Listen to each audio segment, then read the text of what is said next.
Hi, today we are going to talk about Iran, its position in the Middle East, and how its foreign policy undergoing major shifts, and presumably we are seeing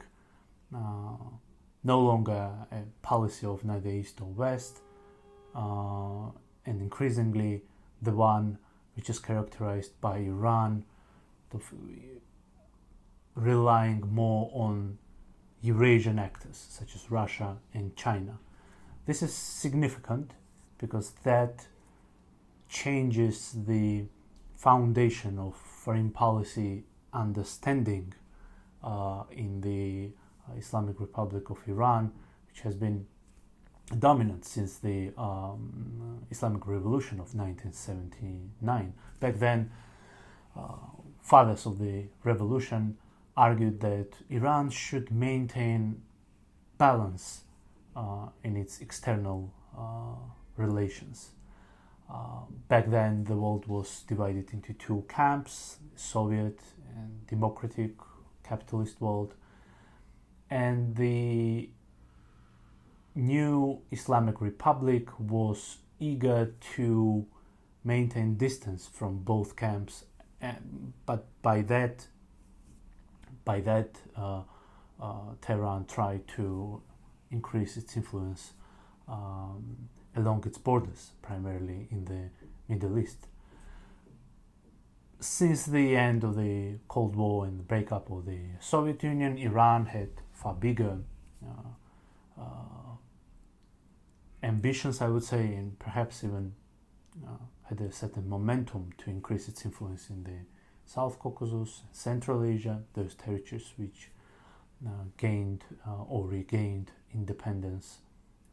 from Moscow.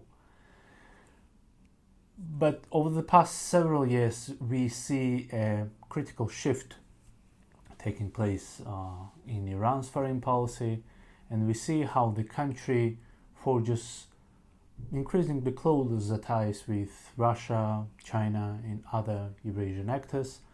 which makes pivot to Asia, which has been present in Iran's foreign policy for a long time,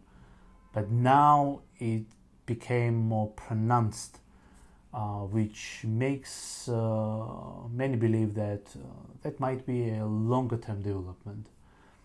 foundational shift in Iran's foreign policy.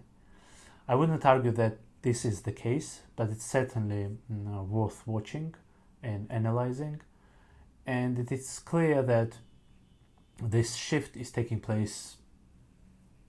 amid the intense growing competition on the global arena between the West and Russia, between the West and China, and especially the US versus Eurasian actors. So, very simple understanding of what's happening here is that external developments pressure Iran to make shifts in its foreign policy. The question, however, is would Iran be able to maintain a certain balance or maintain certain tools in its foreign policy in order to pull back when necessary to restore balance which has characterized its foreign policy since 1979. For the moment, it's very difficult to see whether it's possible to carry out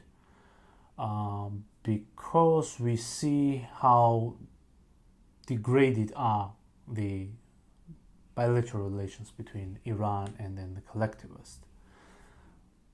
In contrast, we see Russia and Iran building infrastructure, promoting their cooperation across the board, from military industry to trade to space cooperation, the topic which we actually covered in one of our previous videos. And also we see China-Iran alignment on very many issues across the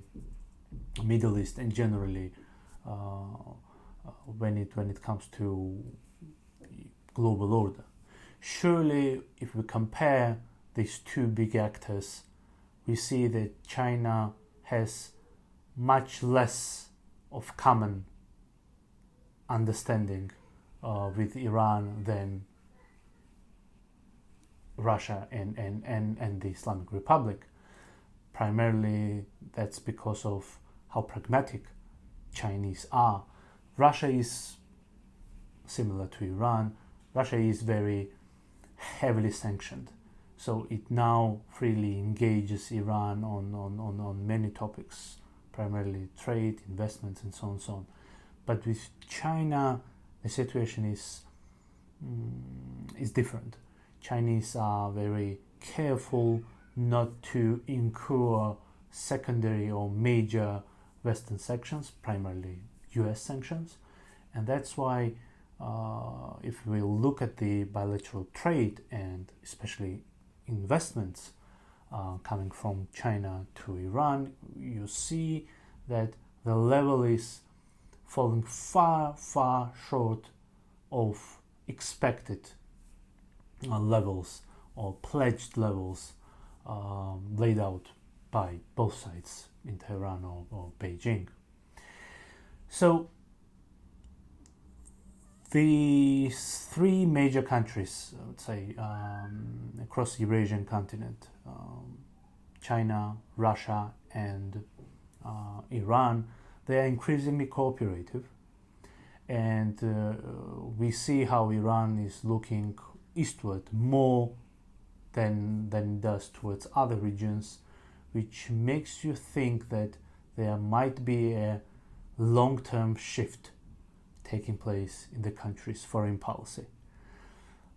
This is, as I said in the beginning of this video, very significant, very important, significant in a way that it sort of breaks the tradition